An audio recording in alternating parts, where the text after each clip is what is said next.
Welcome to the Overnight Ramblings, where we delve into contemporary topics, current events, and noteworthy news. Join our host, Seth Melendez, as he brings a fresh perspective to the world around us.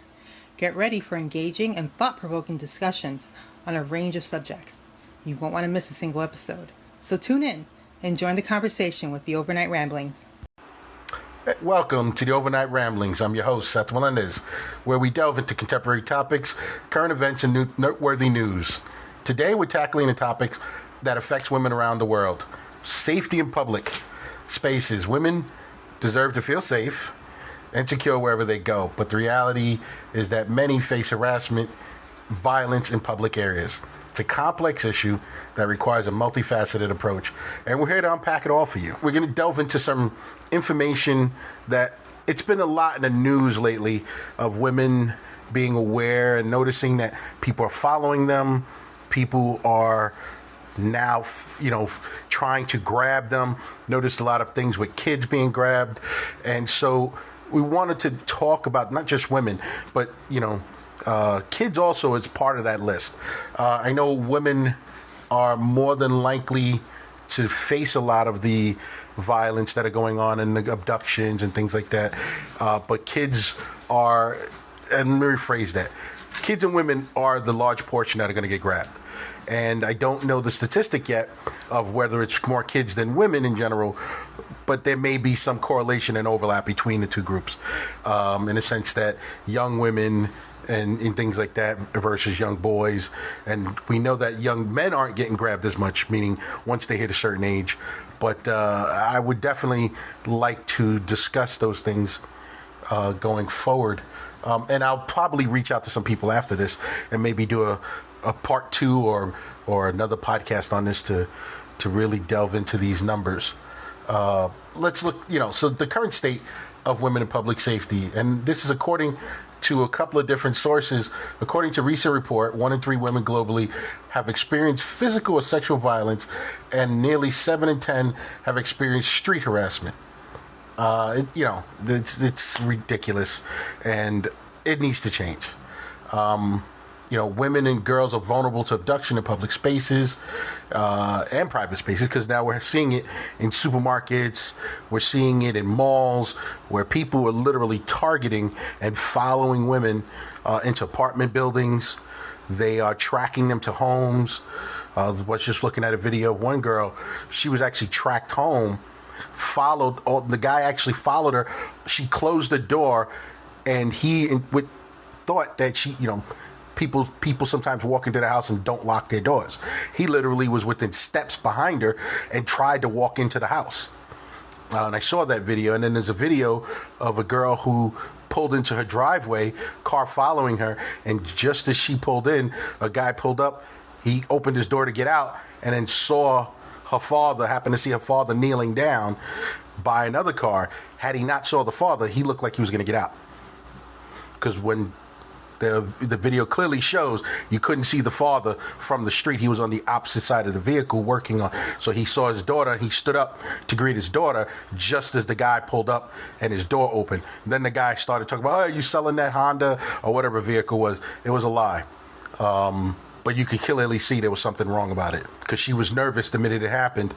And so I don't know if they filed anything, but I'm pretty sure a lot of women get into situations, and I've been told by my sister and other women, worked with a lot of women in my previous life, in clubs, strip clubs, and other places, and a lot of women, and it's not just these circumstances where women feel vulnerable, meaning leaving from these places or coming from work. It's not because the nature of their work. In general, they've talked about being in malls, being in professional circumstances, being on a train, on a bus, anywhere, being in college, where they feel weird. And a lot of times they don't report these. So a lot of the information is underreported, where all of a sudden, you happen to go somewhere, someone's following you, you feel they're following you. Then out of nowhere, some guy pops up, and the guy starts asking questions about, where's the room, whatever, or where's office room, and they just pretend and get out of there, because now there's a guy there. They're just not going to deal. They're out. So there's been a lot of, and to me, if it feels bad, go with your feelings, go with your instincts. Recently, there was a woman, I can't remember the location, but I know she was in a Walmart, and she felt weird because the guy kept following her. Then it turns out there were two guys following her. She started walking around, and when she realized there was one guy, and as she was leaving, she getting ready to leave, she recognized there were two of them. And so she went to the customer service, and they were escorting her out. When they were escorting her out, she realized that there was a vehicle waiting. So that tells me there's three of them. Two following her and the third in the vehicle. So she started taking pictures of everyone, which ultimately led to arrest. So she didn't know. She felt bad. She didn't say, okay, I'm just going to let it go. But she actually took pictures. And I guess some officer or detective somewhere decided, let me look into this. It could be nothing, most likely nothing, but it may be something. Her investigation ultimately led to arrests pertaining to trafficking in women, prostitution, abduction, things like that. Excuse me. That's one way to make sure, if there's ever an incident, you can surreptitiously hide it, whatever, take a picture. You could always delete the picture, but you can't go back. If for a license plate or something like that, remember it, write it down, take a picture, whatever it is. Even just turn on your video camera and just say the numbers. You may not get a good picture of it or video of it, but at least if you say it, it can be tracked down later, or you can tell someone. It may go nowhere, but there's a chance that it could. And this is why I tell people a lot of these things go around reported. And if it happens to two or more women in an area, now the cops may be interested in investigating. They say, and I'm looking at more statistics here, estimated 800,000 children are reported missing each year. And about 1 in 6 of these cases involved abduction by strangers. So, the United Nations reports globally, women and girls are at a higher risk of abduction for human traffic purposes. So I guess that answers my question. My point, they have a lot of information on women being abducted, but a lot of that is also intimate partners, a large chunk of that. I think World Health Organization reports 1 in 3 women globally have experienced physical or sexual violence, most often from an intimate partner. They also talk about National Domestic Violence Hotline reports that on average 24 people per minute are victims of rape, physical violence, and or stalking by an intimate partner. So we're not just talking about the dude that is unknown to you. Just want to make sure we understand that. Most kids abducted are abducted by somebody they know. So we have to also be careful with that. A lot of this the information is to make you aware. How many times I saw a prank video where a girl was walking by and she couldn't hear anything. She had both her, this was a girl probably in her 20s, and she had headphones on. And she couldn't hear what was going on. And that scares the hell out of me when I see a woman do that. You're walking the streets with headphones on like that? That's just bewildering to me. That you have both your ears covered up. You can't hear anything. You're lost in whatever world you're on. You have no awareness of your surrounding. You can't hear anybody come up on you. That just to me is crazy. For years, I worked in the security business for years. I did a lot of regular club security, high-profile type stuff at concerts, did bodyguard work, and we always taught. A lot of us was taught we work with one ear in, meaning one ear that's your work ear, is the ear that you're listening to on your radio, and the other ear is for your surroundings. You listen for the change in timbre of the surrounding voices, in the crowds, the people, things like that, for screams. You'll hear screams like, a celebrity gets on stage, you'll hear women scream. But there's a different tone and timbre of the scream when they're screaming for an emergency. It's almost like people who have kids. The kids run around, scream all day, but the minute they scream because someone's in pain, something hurt, something's wrong, you know the difference. And I think that's one of the things, especially in cities. I think a lot of women in cities learn quickly to understand the surroundings. But even then, I guess it must be a sign of the times or something, because I see women in major cities like New York. I've been in California. I've been to other places where they're just not being aware of their surroundings. And that to me is crazy. And when you're with kids, that just to me that's insane. Because if you have an ex-husband, crazy ex-boyfriend, some guy that just happened to like you. We were just watching a program, one of those murder mystery crime drama, murder mayhem as me and my wife call it, where some guy met a woman, just met her in some who knows what setting. I don't remember the setting, but it was a benign setting. Met her and fell madly in love with her, stalked her, and then killed her. So, and I'm not trying to, be the bearer of bad news and make everybody scared of the boogeyman. I just want people to understand that there's a lot of mental issues going on lately, and a lot of unresolved mental issues. And so we have to be ready for that, whether it's the ex-boyfriend, whether it's the ex-husband, and we can flip it. It could be the ex-girlfriend, whatever. We have to be careful. Kids are being abducted by their parents, grandparents, things like that, uncles. So we just have to be careful of those things. It's important to understand the true extent of the problem. They go unreported. A lot of these incidents go unreported. The attempt at you at work or wherever it is. Sometimes you're like, am I crazy? I don't think that just happened.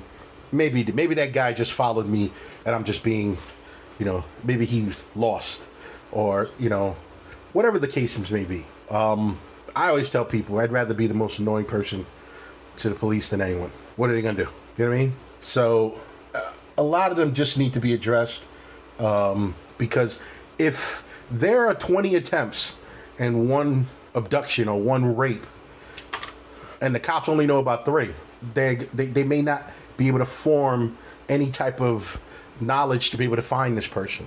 But if you give them 20 incidences, just crazy incidences, because they'll look into them. If something big happens, they look back at old reports, at least the smart ones do, and they will look through and they'll find the 20, and maybe they'll find a camera somewhere, maybe they'll find a license plate, maybe they can find a lot of things.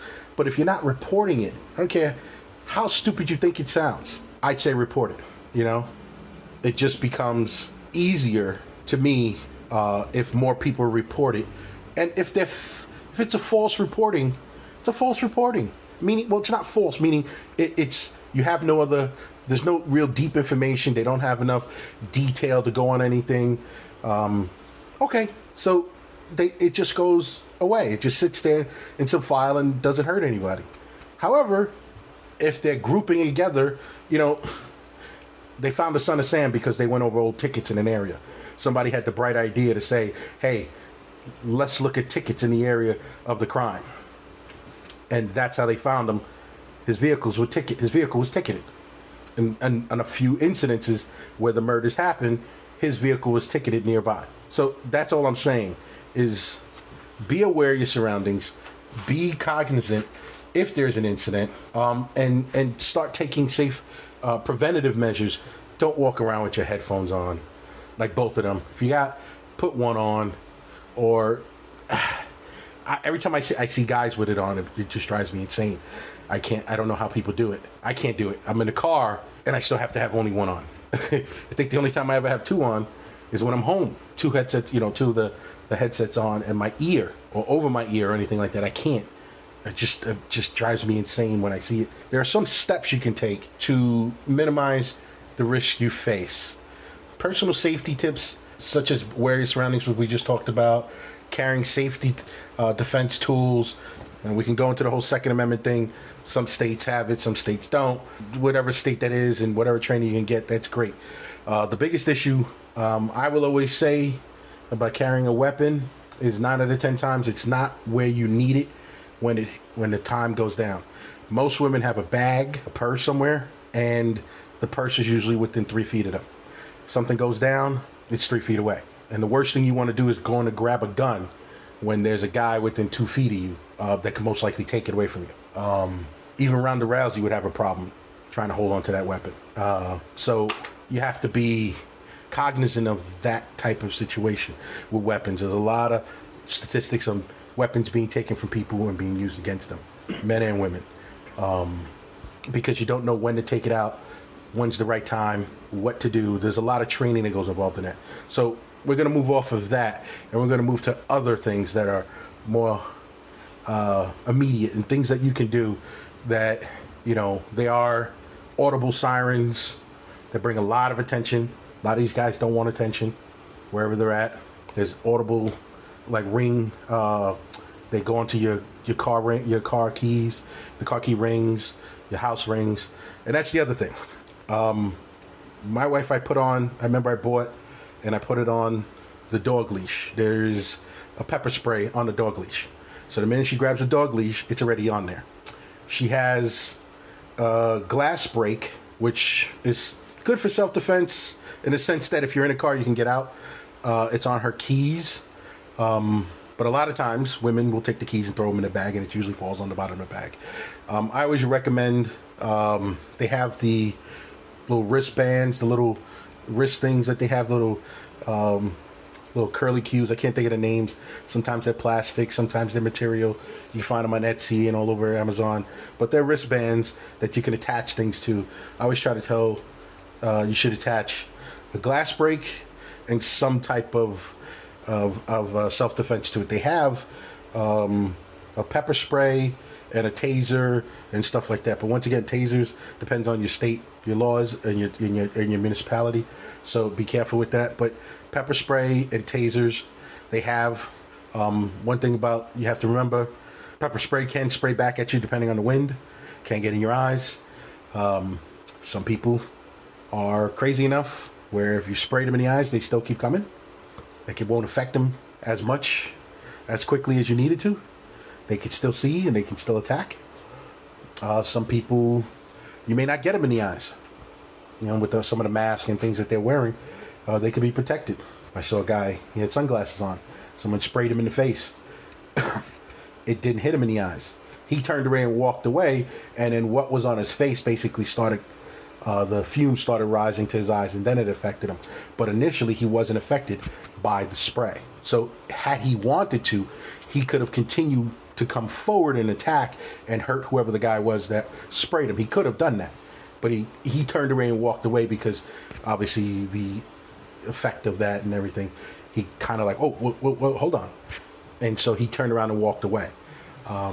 So the object is, these are things that you want to use when it's last resort. Someone's too close, not listening.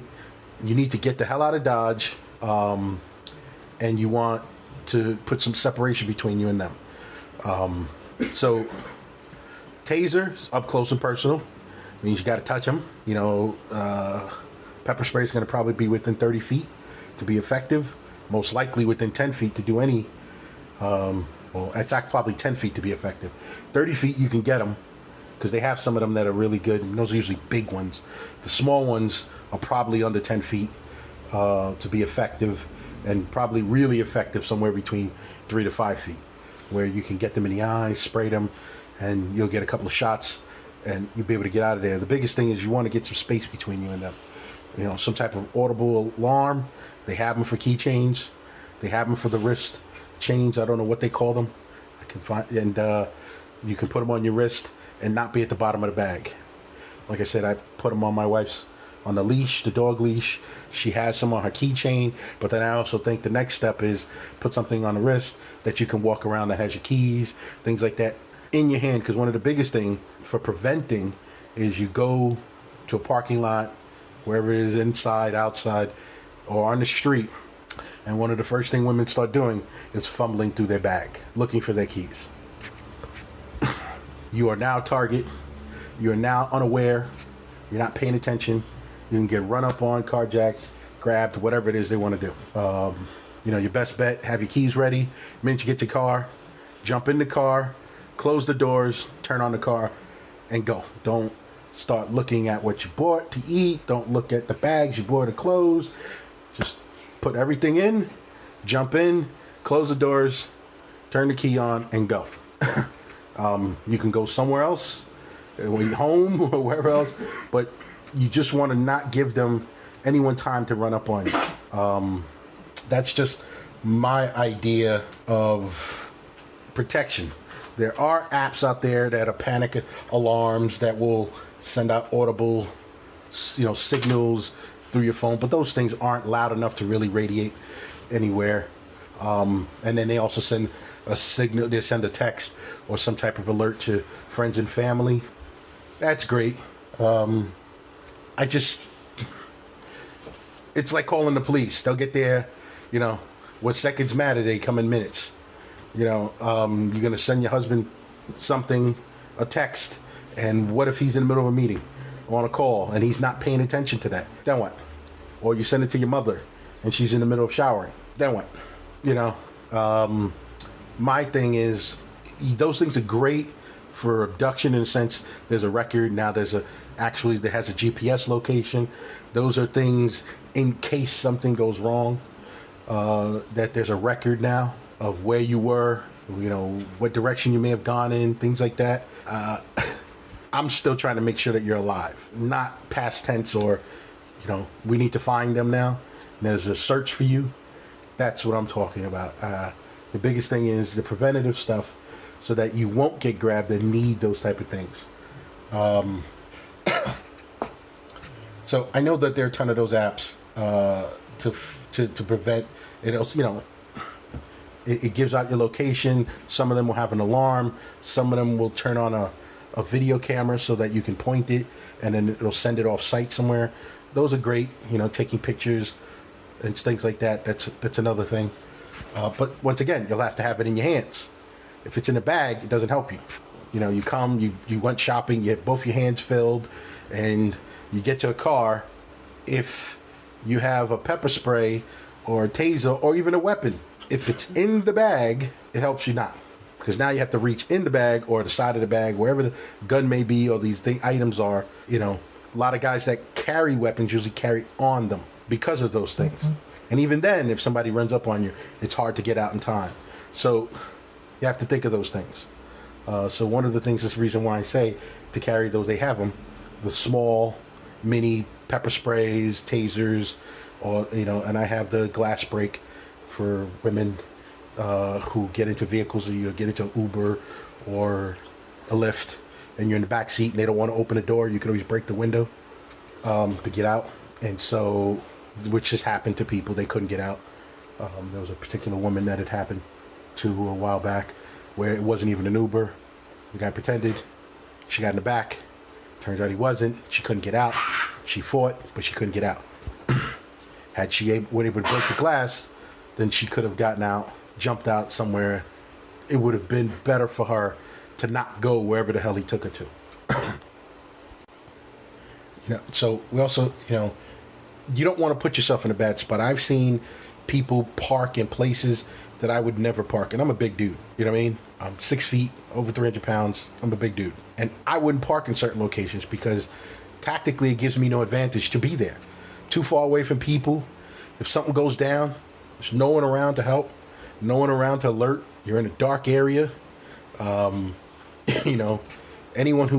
one would hear anything if you got into a fight and started tussling on the floor. Most people wouldn't even notice it. If they're in a parking lot and you're on the other end of the parking lot and they're standing there going to their vehicle, if you're on the ground fighting 20, 30 feet away, they're not going to hear any of that, And so, and also one tip, if you start yelling, yell fire. Don't yell police. Years ago, I heard a psychological report on people who hear fire versus police. People, when they hear police, please help, they go, I don't want to get involved. I don't want to get hurt. I don't want to be involved. If you yell fire, they start looking around. Oh, my car's on fire? The building's on fire? They think psychologically different when you yell fire versus when you yell police. So yell fire.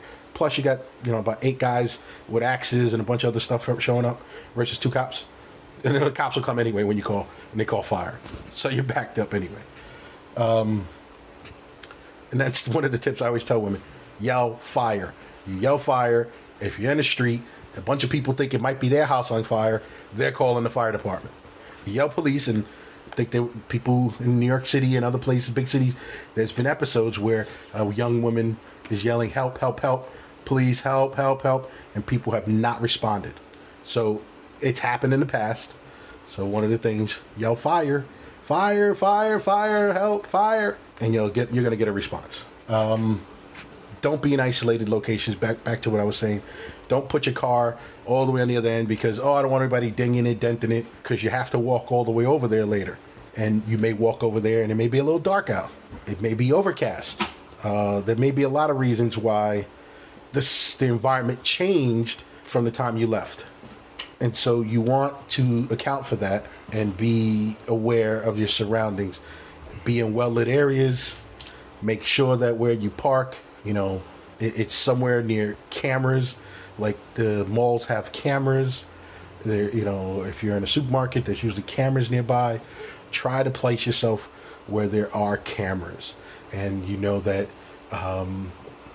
they're monitored. In most places they're not actively monitored, like most of these mall security and supermarket security.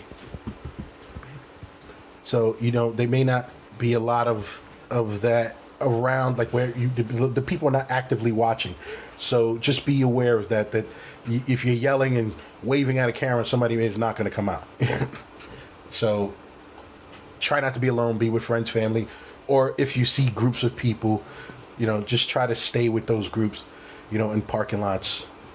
I always tell people, you park where there are other, people. You see families. Usually, if you see a family and there's multiple vans and 4x4, they're usually going to be people coming in and out, large groups.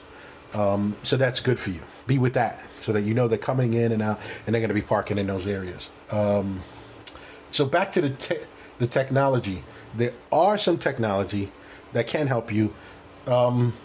One thing I do want to point out, and this is something to protect you beforehand, because like I said, we talk about stalking, whether it's somebody you don't know, whether it's an ex-husband, boyfriend. One of the big things I've been hearing a lot lately are the AirTags, the Apple AirTags. They're good, and then they can be used for bad, in the sense that you put them in a bag, you put them in a suitcase, backpack, you go to the gym, somebody takes it, you can track it. Put in a laptop bag, if it starts moving, you can track it. Problem is those things can now be put into your car. They can be slipped into your pocket, your purse.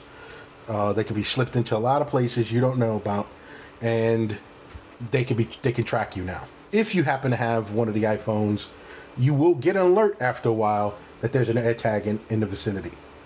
If you have an Android, I would suggest download the AirTag app so that if there's an AirTag close by you, you'll get the same alert. I think the Android app costs like $4. It's probably worth it. Whatever the price is, it's probably worth it. So that if there's an AirTag in the vicinity. Because if there is one in the vicinity for too long of a period of time, it will alert you. And then you can find it and figure out. People have found them in gas caps, underneath in the wheel wells of their cars. This woman found it in her purse. Looked, it was in one of the hidden pockets that she had, one little pockets that she never used. She found one there.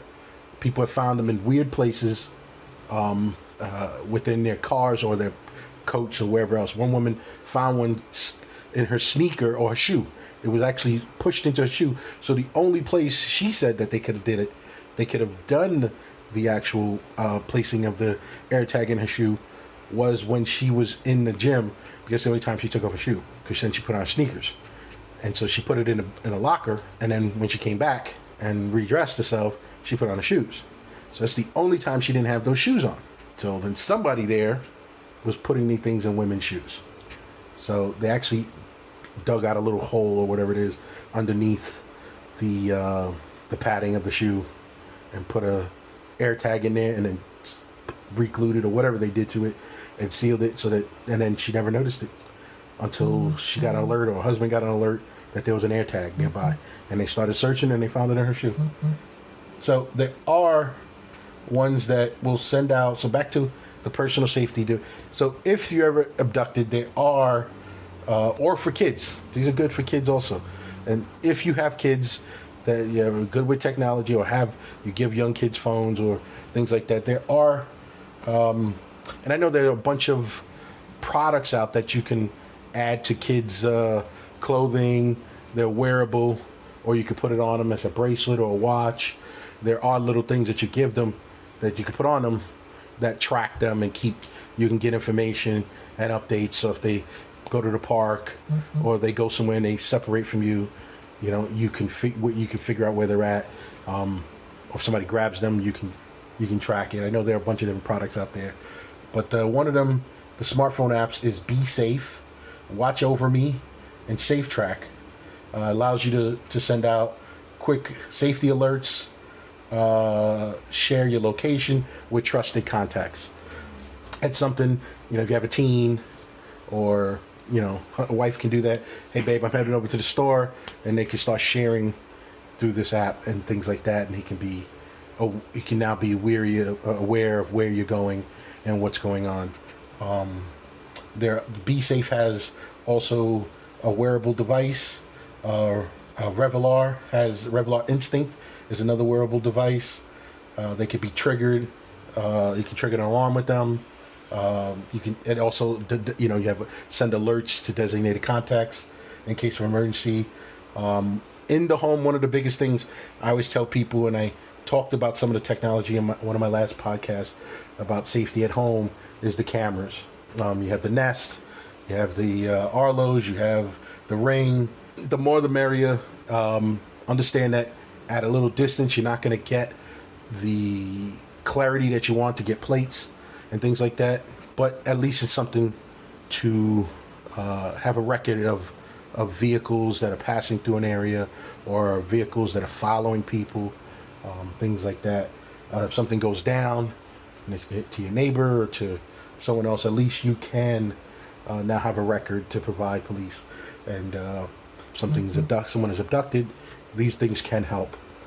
They have been instrumental of late in not only this country, in other countries, of having cops be able to track down these people in these situations real quick. They rescued a little girl about 3 weeks ago. I don't remember the state or the city, but they rescued her, and it was because of some type of locate my phone app on the iPhone. So that's how they were able to. She had one on her, and the father was able to, and the cops took the phone and jumped in the car and basically tracked her down immediately. They were able to rescue her. So those are the type of things that you want to be careful, but never rely on them 100%. Because the day you say, well, there's a camera, also there's cameras in cars. You also I have a camera in my car. They have ones for the rear drive, rear parking. They have ones that face forward. We have one in the car. If the car gets hit, it automatically records. Some of them will automatically record the minute you start moving. So there's different measures. I would say check them out, test them out, see which ones you like, but also have a camera in the car. But ultimately, we want to create a safer society for women and kids. Obviously men too. I'm not going to be obviously men can be robbed and abducted. More so men are going to be robbed and carjacked, things like that. And it astonishes me as many men that walk around with 2 headphones in their ear because of that. That just astonishes me. But we want to make sure that people are safe in general, the women and children specifically. We want to make sure that you understand where you are, where you're going, and what you're doing, and be cognizant the message you send. If you're not paying attention to things, you're listening, you're talking on the phone. It amazes me, and it always bewilders me where I walk and I'll see a woman on the phone. She has no idea what's going on around her. She's chit-chatting away with whoever she's chit-chatting with, and she's going through small shopping, wherever it is, and she just has no self-awareness of her surroundings. And then she's going to leave that place, go to her car, and continue the conversation. And has no idea who's following her, what's going on. Whether they want to rob her, they want to carjack her, they want to abduct her. She's left the door wide open for any of that. Some people jump in the car, they're sitting there chit-chatting still, they never close the door, they're sitting there looking through their purse, because now they don't have the keys readily available. They got to find it. It's on the bag of that, Grand Canyon of a purse. It just disappears to the bottom somewhere and you can't find it. And so those are the type of things you're just not aware. And I keep I'm going to keep harping on self-awareness and awareness of your surroundings. And so those are the type of things that I just want to make sure you keep in mind when you move through, the cities. And remember, this is happening. It's not just cities. A lot of this is happening in the suburbs too. So do not drop your guard in the suburbs. It's happening across the board, across the United States and the world. And the more we notice people are being abducted, and there are teams of them, because you're hearing it more and more on social media. Women's like, hey, I just got accosted by some guy in a bathroom, and when I went outside, he jumped in a car, and there was another guy with him, and they jumped in the car and they drove away. So if there were two guys, and they jumped in the car and they drove away, then it means there's a third guy. So those are the type of things you definitely are. Some kid was abducted, and there was a woman driving. So don't fall for the stereotype that if it's a woman, they're not going to be part of that. Just be aware. Just stay safe out there. Thank you very much for your time. That's all for this episode of the Overnight Ramblings. Join us next time as we continue to explore the world around us and delve into the most interesting and important topics of the day. Until then, God bless, stay safe, and keep on rambling. Thank you for tuning into the Overnight Ramblings. We hope you enjoyed the discussion on contemporary topics, current events, and noteworthy news. Be sure to join us for our next episode, where we will continue to bring you fresh perspectives and engaging discussions. Don't forget to follow us on your favorite podcasting app to stay up to date on all things the Overnight Ramblings. Until next time, stay informed and stay engaged with the Overnight Ramblings.